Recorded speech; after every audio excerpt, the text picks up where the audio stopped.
pabayaan mo ang iyong kinabukasan. Ba't ka ganyan? Di naman sila nagkulang, ibinigay ang iyong kailangan.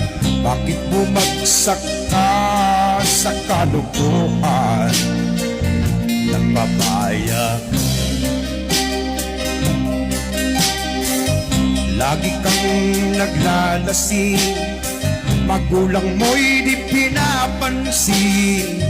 Nais naman ng nila sa iyong kabutihan.